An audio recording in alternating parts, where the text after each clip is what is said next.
Molly, you're on mute. Can you unmute yourself? I can't unmute you. Myself, hold on. Okay. Now I'm unmuted. Okay, I want to introduce Mary. I'm a little embarrassed. I left all my bio notes at another desk. So can you still hear me? Yes. All right, that's what I needed to know because I'm reading them. Mary retired from teaching secondary ed and history and government. After taking some time off, she became involved in the League. Mary's very interested in the issue of ending gerrymandering, and with the help of Jan Little, she became the liaison for our League with Fair Districts PA, a League-sponsored project. Mary joined the leadership team for Lehigh and Northampton counties, and is a public speaker for Fair Districts, having given presentations in Lehigh, Monroe, Northampton, and Montgomery counties. Mary is also on 2 boards, REACH, Youth Recovery Center, and the Sync Recovery Foundation Board, as well as on a substance use task force with St. Luke's Sacred Heart Hospital. All right, back to Zoom here. Oops. All right. At this point, Mary, I'll give the floor to you.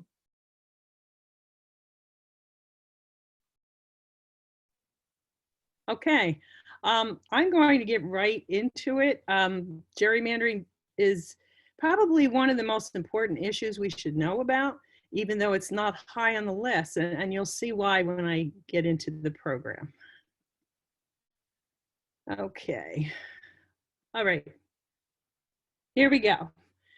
All right, can we end gerrymandering? What is next for Pennsylvania? We have been trying for years and we're still not giving up.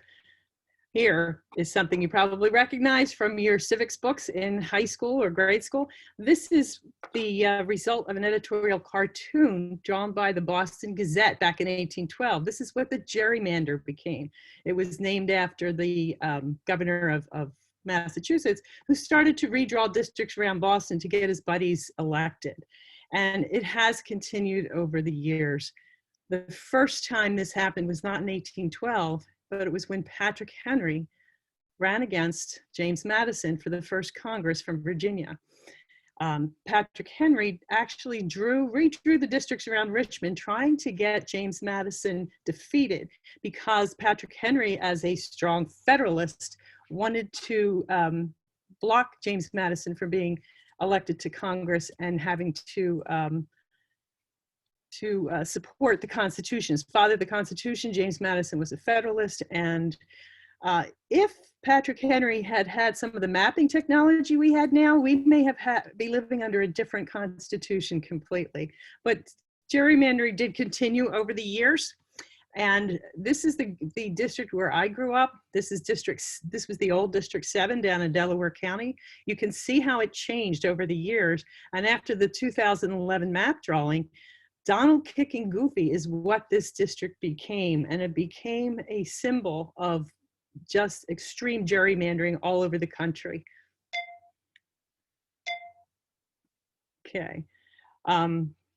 It was so bad, the map of 2011 was so bad, they were actually names for some of the districts. And if you look from the left across, there was the sailing ship, there was the lobster claw. And if you look at the lobster claw, look at the very bottom of the claw on the lower level. That's Easton, and I'll show you in a minute where that came in.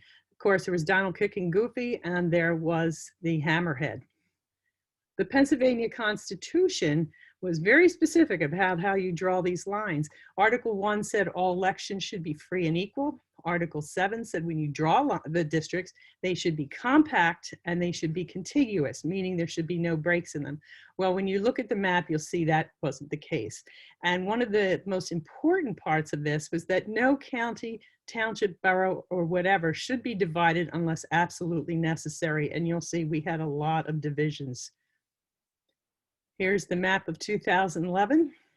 This is the map that caused the League of Women Voters to go to court.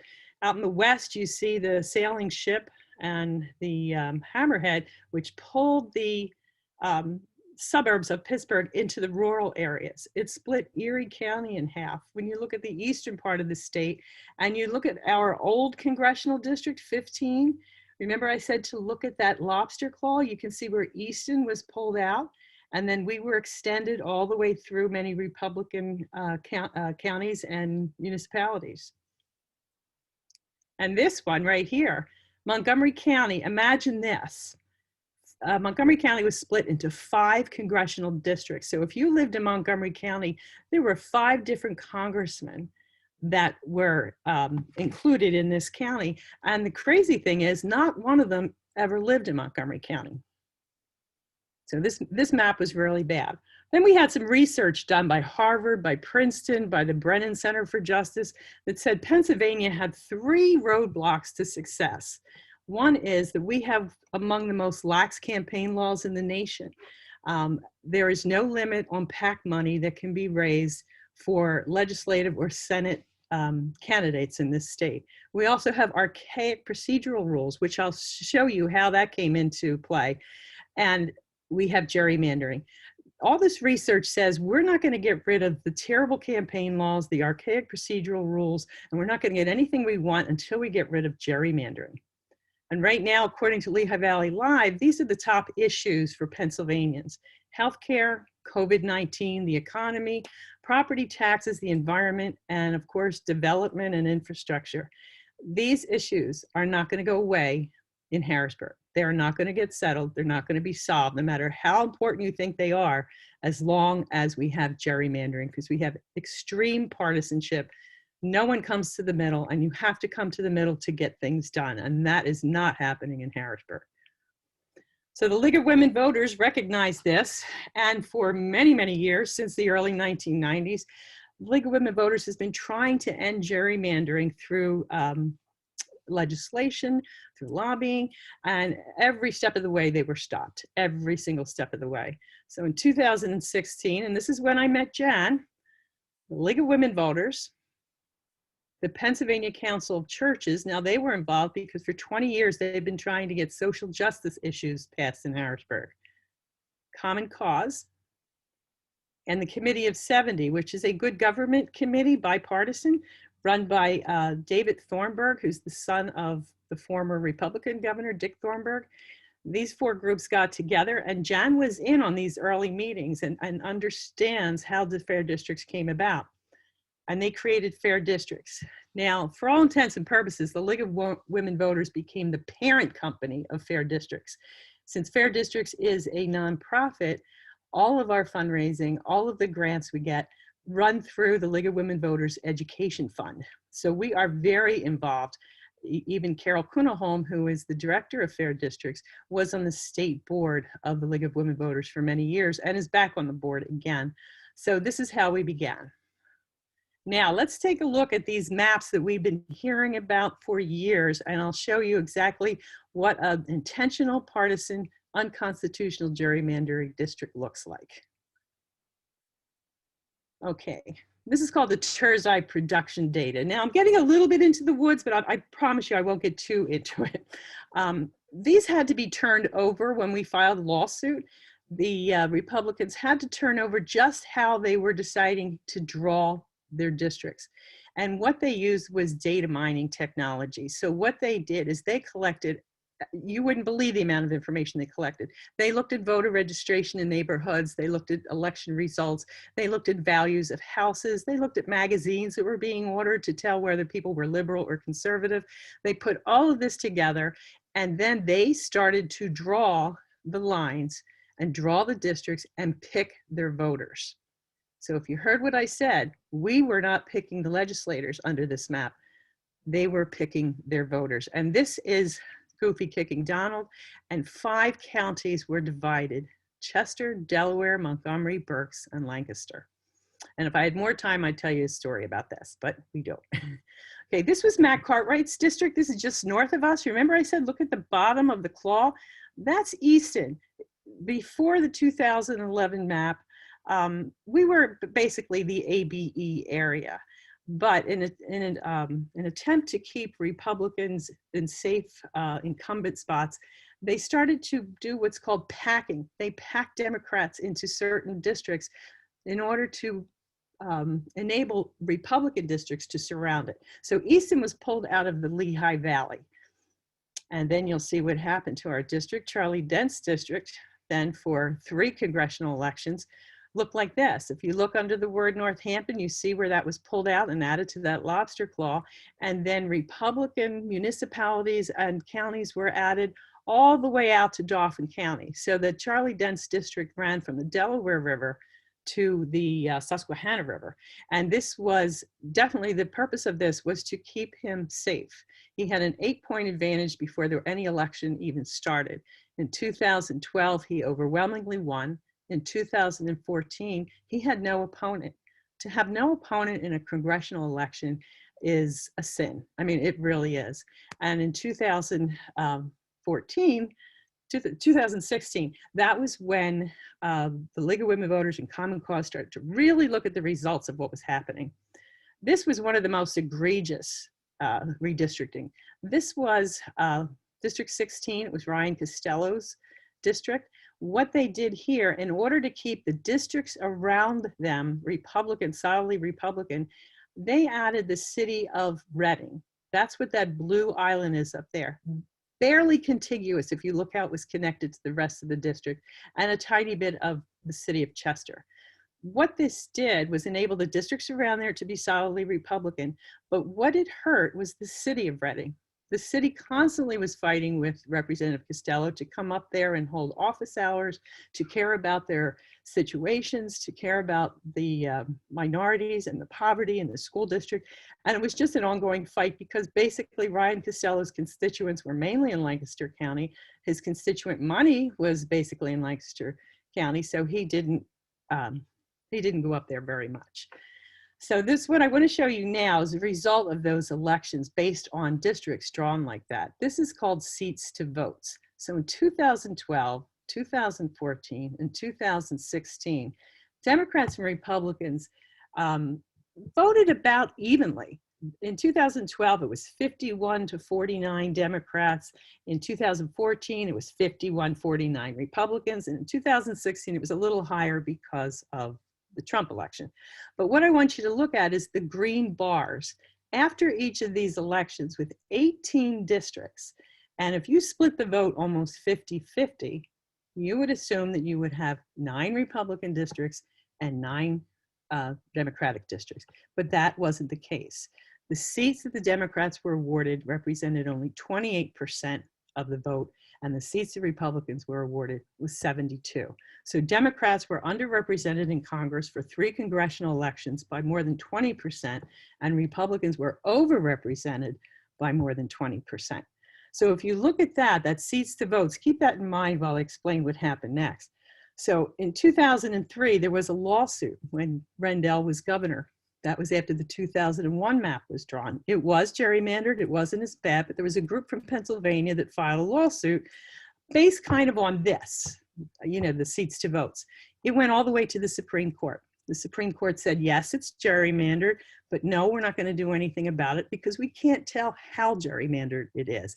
And Justice Kennedy said, come back to us with some measurable criteria. So what happened after that was social scientists, political scientists, and mathematicians came up with a number of tests. The one I just explained to you was seats to votes. Look at where Pennsylvania scored. In the efficiency cap, we were the worst. Seats to votes, we were the worst. Mean median, second worst. Lopsided wins, 5th.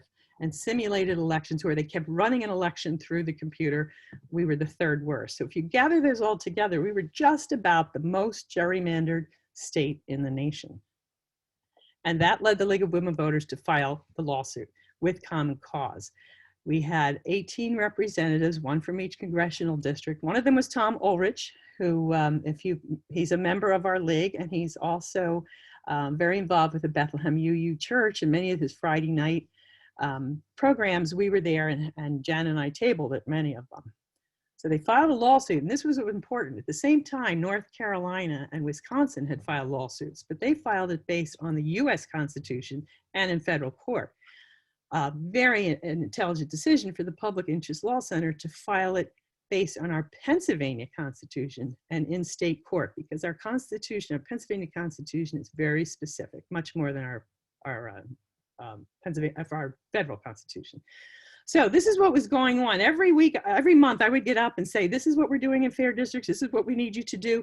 While all this was happening, we had a lawsuit happening. We created some legislation.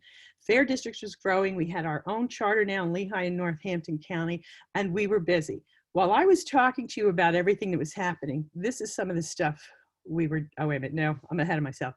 Okay, let me back up. I just showed you congressional districts. But what you have to understand is state legislative and Senate districts are just as gerrymandered, some even worse. Here are some of our local districts. Here's Zach Mako. And what you look at are splits. South Whitehall split, Whitehall Township split, Moore Township is split, and Lehigh and Northampton counties are divided. This was drawn specifically to keep him safe and keep him in office. Now, Justin Simmons, this doesn't look terribly gerrymandered, but it is. It splits Lower Saucon, it splits Salisbury Township, and it splits Lehigh and Montgomery counties. Down in Red Hill at the bottom of the map, that's still Justin Simmons' territory or district. This is the most egregious of our local districts. This is Ryan McKenzie. He split Salisbury Township, South Whitehall Township, and Berks and Lehigh.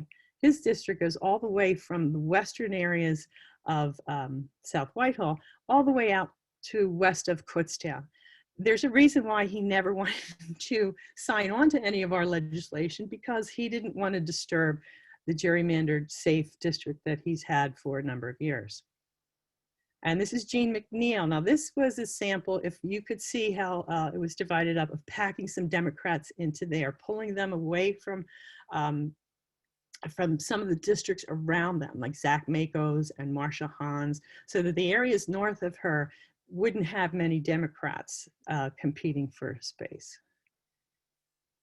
This is Lisa Boscola's district. Some of you, this is your senator. If you look at this, just looking at it, it looks gerrymandered. And she's been fighting gerrymandering since she was in the General Assembly. There's many townships that are split in here, as well as Lehigh and Northampton County. Now look at the little foot in Lehigh County. This is a lot of Democrats, okay? And look what happens when we look at Pat Brown. See that section that's pulled out of there? Pulling some Democrats out of there, moving his district further north to make this a Republican stronghold, although his district is becoming more purple as time goes on. And he had a very close election the last time. So it'll be interesting to watch how they redraw his district. Okay, and who draws these lines? 5 men go behind closed doors without any consideration as to geography, culture, gender, ethnicity, and it's a power play. Who gets what? And the 5th person is appointed by the Supreme Court. And in 2001 and 2011, that 5th person was a Republican because the Supreme Court had a Republican majority. This time around, the Supreme Court has a Democratic majority. So the Democrats may be in charge of this.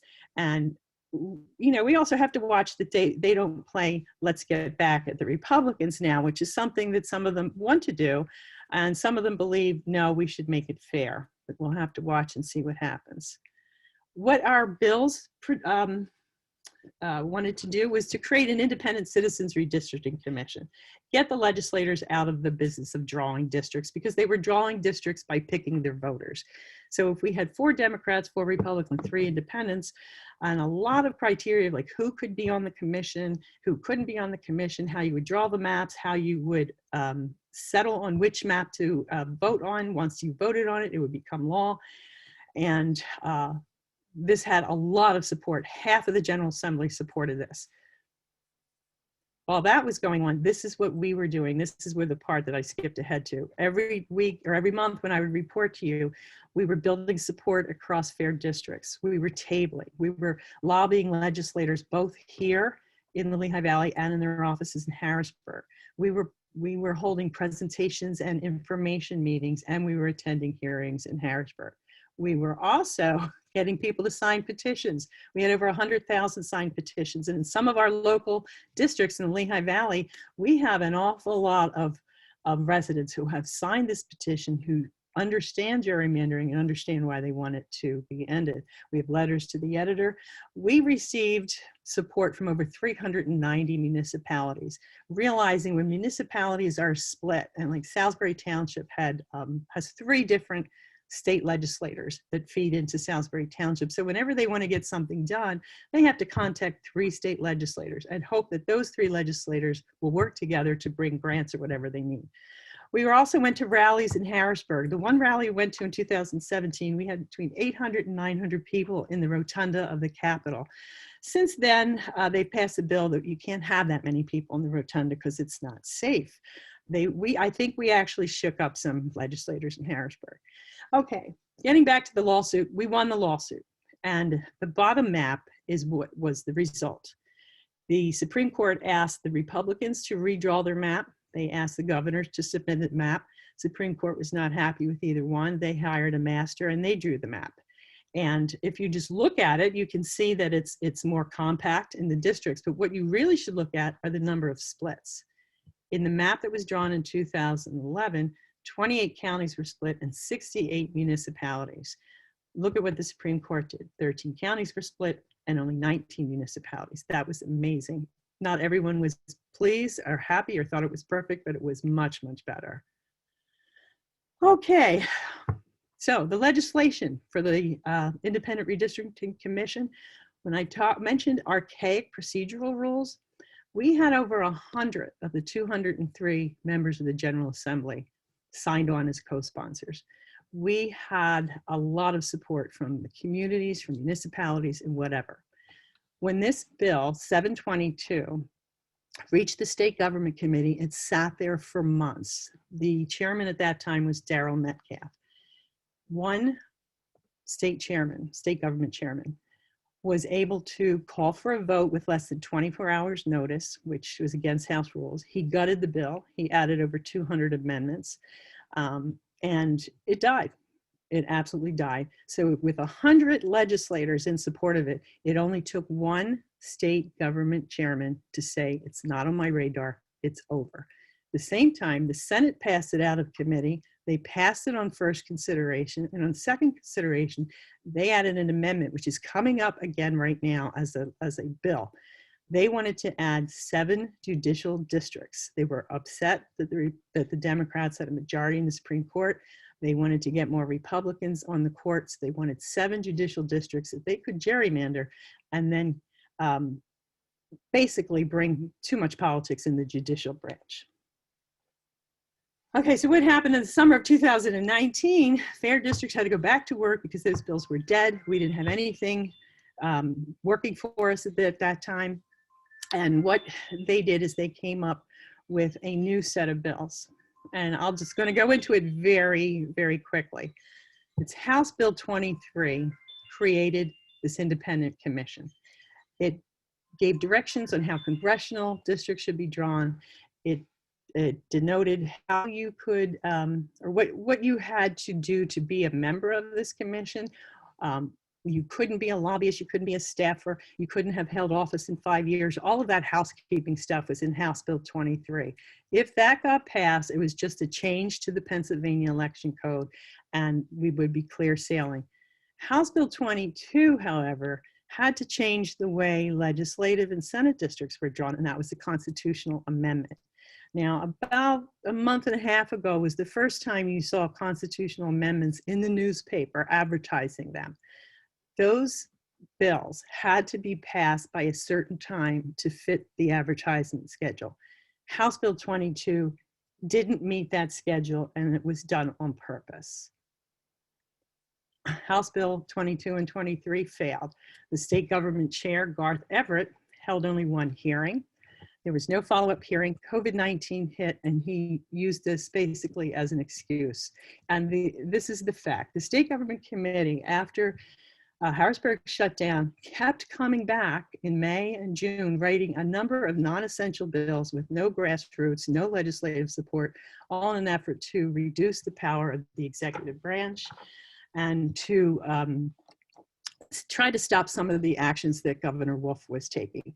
So they did not take up our bills. They let time run out. We missed the advertising schedule, so those bills were dead as well. Okay, just going to ask you how you're doing. I'm throwing an awful lot of facts your way, but I wanted to bring you up to what we're doing now. Ready? Here we go.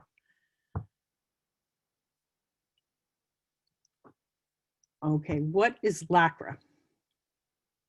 This is a new set of bills. The Legislative and Congressional Redistricting Act. We couldn't change the process. 5 men will still go behind closed doors with 1 appointed by the Supreme Court. However, with this new bill, we want to open up the process. We want to make it a lot more transparent. And these are some of the things that are part of that bill. We want to make it transparent. We want citizens involved. We want the criteria to be very specific in the bill, and we want the legislators to respond to the voters, give them a chance to say, we don't like the way you split our county, we don't like the way you split our municipality, and respond to that. These 2 bills, I can never remember the numbers of these bills because there's nothing that jumps out at me to make me remember them. So House Bill 2638 and Senate Bill 1242 are mirrored bills. That means they're the exact same bill. And this is what it includes. Both have been introduced by Republicans.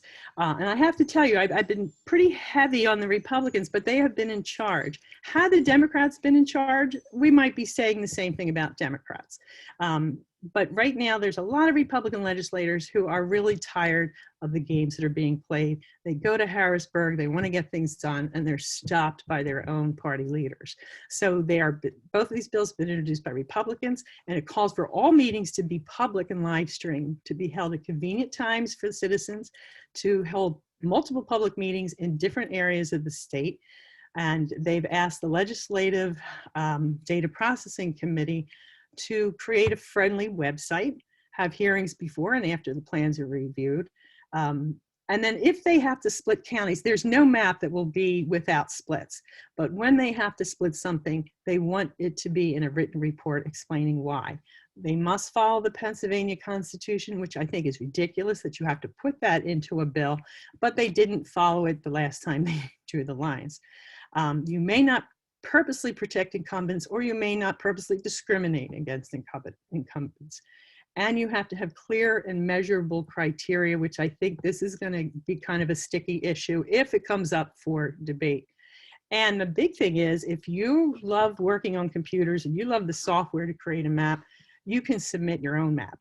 The Committee of 70 has the project called Draw the Lines, and over 5,000 Pennsylvanians have submitted maps. Some have won cash prizes, but some of the people who have won some of these prizes are going to be submitting maps if they're allowed to through this new legislation. Here's the bad part. Both of these bills have to pass the House and the Senate by November 30th. That's the end of the session. The legislative session starts in an uneven year and ends November 30th of the even year. So if they don't get passed by November 30th, only one has to pass in one of the houses and then can be taken up by the next house because they're identical bills. If not, they're going to die. If they die, they have to be reintroduced in January, renumbered, and assigned probably to the state government committee. If they do pass before November 30th, they might get hung up maybe in appropriations in the Senate because they want to see how much this bill will cost. That's why it's very important that we contact Pat Brown about his stand on this. Okay, if we have to create the new bills, it has to be passed by late February, early March, so that we can be ready for redistricting. And we're not sure when that's going to happen yet because we're not exactly sure when the census will be completed and when all of those numbers will reach Congress for reapportionment. But one thing I'm telling you is this is the last opportunity we're going to have to open up this process for 10 years. What we have to do now, we have to contact Senator Brown or Senator Boscola. We have to contact the Speaker of the House and the state government chair. We don't have time to look for co-sponsors. We want to go right to the leaders in the House and in the Senate. And you don't even have to write an email yourself. If you go to Fair Districts and you click on Take Action, there's 2 links that allows you to do this without lifting a pen. Here, if you go to our main page, click on Take Action. When you get to the Take Action page, click here to write to your senator, and then they've combined Cutler and Everett. So you might be asking, why should I do this? Well, as the parent company of Fair Districts, as Pennsylvania citizens, and as members of the League of Women Voters, it's what we do. We defend democracy, we empower voters. And you can see that quote from our founder, Carrie Chapman Catt. That's kind of a nice mantra to live by. But we're asking every one of our members to go to that page and click on Take Action and click on that. And so far we have over 1,000 emails have flooded into them since Friday. And we're trying to get that up to about 5,000 or 6,000. So that is it. And if you have any questions, I'm ready. I hope I didn't inundate you too much. All right, let's see. All right, thank you, Mary. Sure. It's open for questions at this point or comments.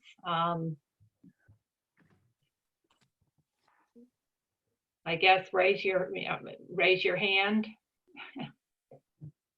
I hope you have some questions.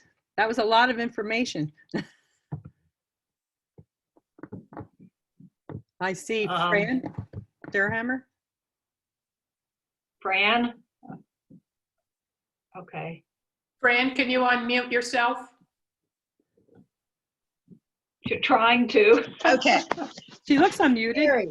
Yes. Hi. Hi, Fran. I noticed I was getting responses from the legislature about when votes, bills would come up for a vote.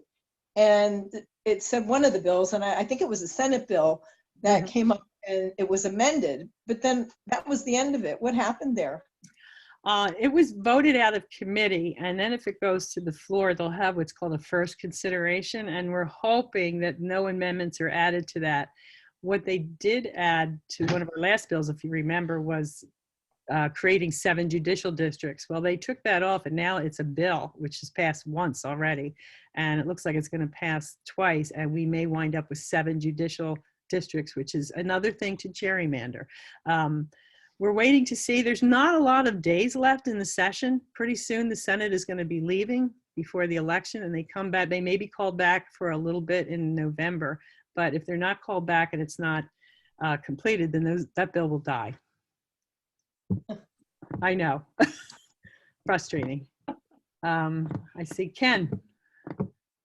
Yes, I've read, I don't know, some time ago, 2-3 months ago, that, or the author of that article said that there were many legislators that just signed on just to keep us from annoying them,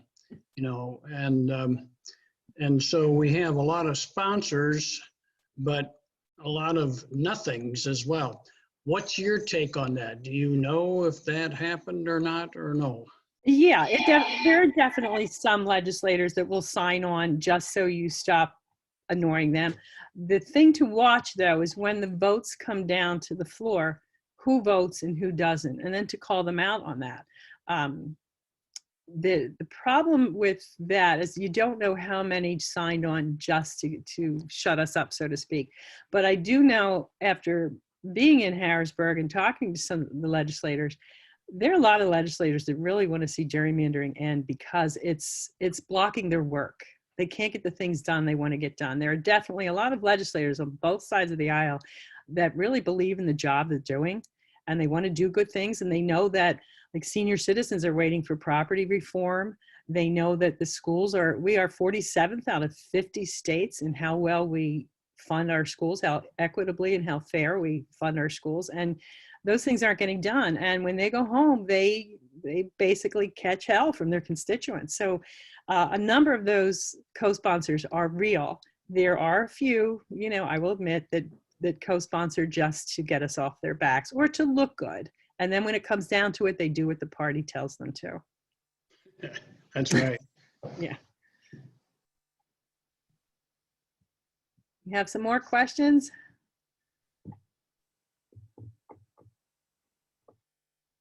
But you can see why gerrymandering should be #1 on our list, although we don't know enough about it. Because if we don't fix that, nothing else gets fixed. All right, I have another question. Okay, Ken, who is one of our letters to the editor writers. I don't know or remember when the last time the Democrats were in control of both the House and Senate. But my question is, do you know if when they drew the maps, they were just as bad as when the Republicans drew them? You know, that's a hard question to answer because it's the intention you want to look at. Yes, the intention was to obtain power and control, but the thing that's so different about the last two maps that were drawn in 2001 and 2011 is the computer technology. Oh, yeah. That's really made the game a very unfair thing. I mean, I have heard from one of the guys that runs the Princeton Gerrymandering Project that right now there's some software out there that is drawing districts that don't look gerrymandered, but they are, and they can predict election results for the next 2 to 3 elections. That doesn't scare you. I don't know what doesn't. Yep. I know. Fran, you have another question?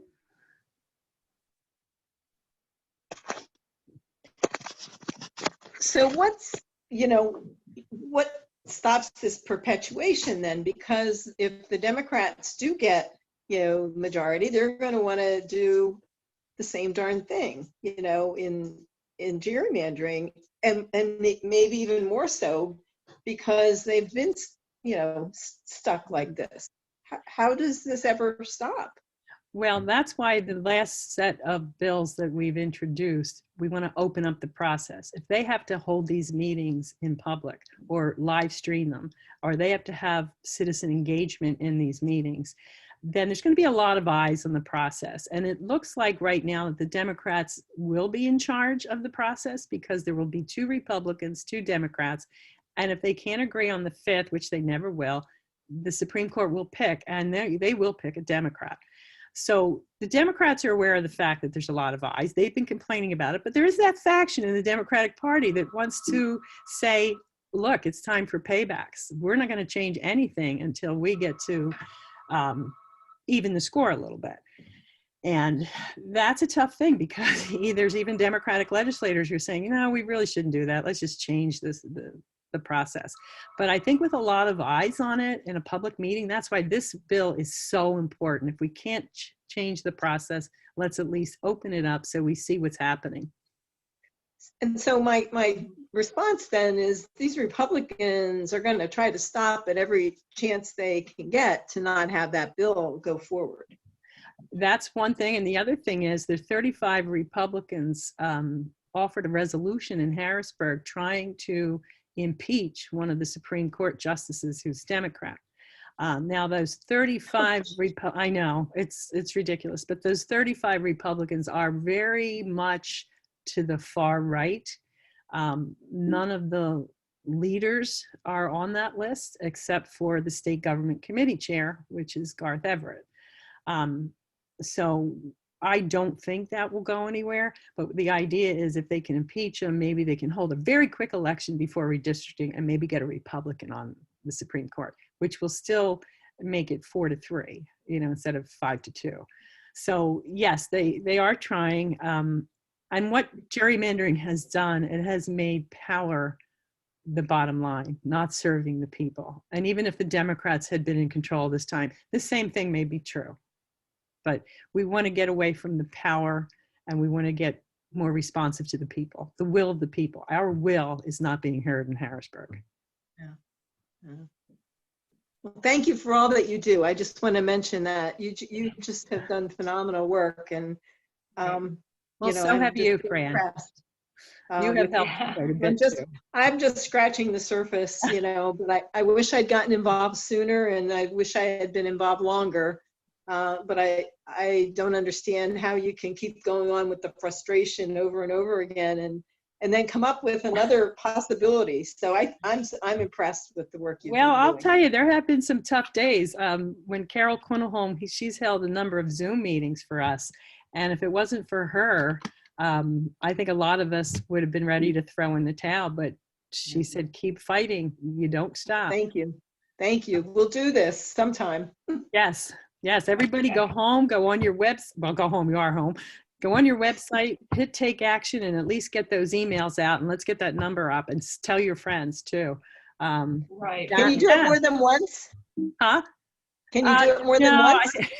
No, I don't think so. Unless you want to, what I did is I wrote personal emails, having been in their presence, having gone to hearings and heard them. I wrote personal letters, and pardon the French, I did a little bit of ass kicking in my letters. Because after all this time, I think it's time they start listening to the people and their own legislators. I mean, having half the General Assembly support change that's a big deal. That was the most supported legislation in 2 sessions in the General Assembly. Jan. Wow. No, I just, there's a couple of things can you guys hear me? I did unmute. Yes. Okay. I just in support of the idea of another pair of eyes, Mary, so true. I hope that happens because the impact of, it went right out of my head. Trevor, who's that girl? I'm getting old. Oh, that woman who drew the, Amanda Holt. Oh yeah, Amanda Hahn. The impact of Amanda Holt's maps. I happened to be there at the hearing when Amanda Holt stood up with the first ever citizen generated all Pennsylvania plan, redistricting map. Most people who were there, this is September in 2011, one was from Angel Cruz's district, another was from the east side of Allentown. She stood up and she presented 2 different, this House and the Senate, alternate redistricted maps. And look at how we're still hearing about that. So even if, I mean, that's why that transparency is so important. I hope just keep that in mind when you do go and, do what Mary's suggesting. But if those bills don't go through, I'm sure FDPA's thought of this. Mary, you tell me. But if the process is just this in a year, is the same as it has been, I would say I would really encourage people to bring their own maps to the hearings, and those who don't have maps go to the hearings and really make them work. Make that commission work, because the impact of her standing up, because nobody had ever done it. Well, 10 years later, I imagine there's going to be lots of people attending the hearings, either virtually or in person, however they do it. So it's a real thing. Yeah, that's good advice. If this does go through and they have public meetings and COVID has died down a bit, show up in numbers. That team sees a lot of people and a lot of people want to speak. It's going to mean something when they actually are sitting there with citizens in front of them, questioning them. That's good advice. Really good. Thank you. Kathy. Yes. I know that legislatively this independent commission is off the table, but is there any way to do a question on the ballot? It wouldn't be binding, but some kind of referendum that, asking the citizenry what they would like to see happen.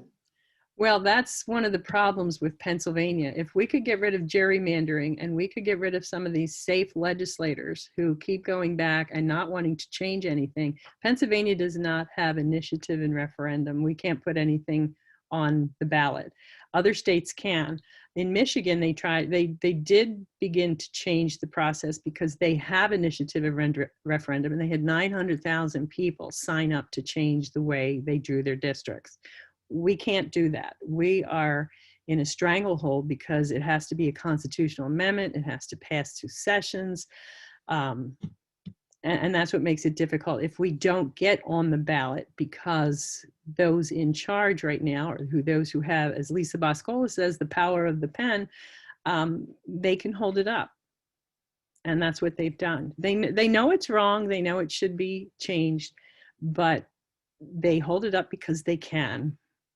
That's the archaic procedural rule. So if we can get some new legislators in there, and legislators, they asked for a commission to study these archaic procedural rules, and it never went anywhere. They wanted a commission of like 12 Democrats and 12 Republicans to really change the rules, because the Pennsylvania legislature is one of the most inefficient legislatures in the nation because of gerrymandering. We get nothing done, basically. Anybody else? Well, some of what you're talking about, Mary, also is we see it with the legislators not paying attention to their voters or their constituents. We see it with our voters' guide. We have a number of legislators that just don't feel the need to respond to answer a simple question. They are not interested in speaking to their constituents. Yeah, and that's because they're quote unquote safe.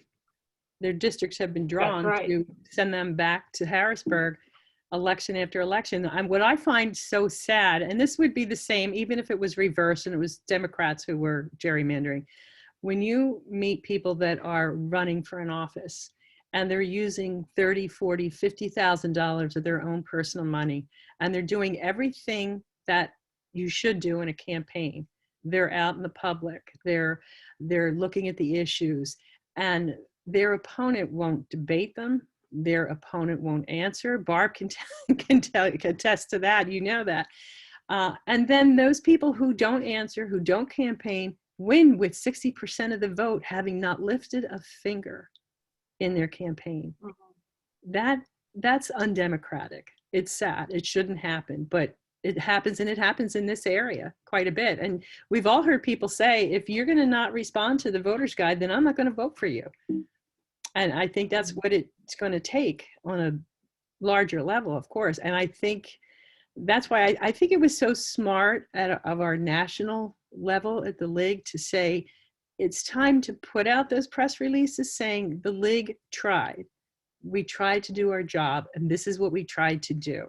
Just as a matter of voter education, to let the people know, yes, there are those who do want to debate. There are those who want to answer their constituents' questions, and those who will answer questions in the voter's guide. And there are those who won't. And we have tried. Right. It's sad. All right. Well, Kathy, if Kathy there are has a no, question. Kathy, all right, Kathy, go ahead. Yeah, just I'm not originally from Pennsylvania. Of course, I've lived here for over 40 years, so I should know some more about government. Are there any term limits in the state? No, there's not. And the way I feel about that is, if we could end gerrymandering, we wouldn't have to worry about term limits, because we could draw districts. In some cases, some districts are going to be inherently Republican, some are going to be inherently Democrat, depending whether you're urban, rural, but it's all those districts in between, like our own congressional district, that should be competitive. And by competitive, I mean no one should run away with an election just because of the way a district is drawn. You have to work for that district. And if we got rid of gerrymandering, we had a few more competitive districts, then people who are running for office are going to have to work and answer to the people. And that's a healthier way to do it. We see that working, I think, in our own district right now.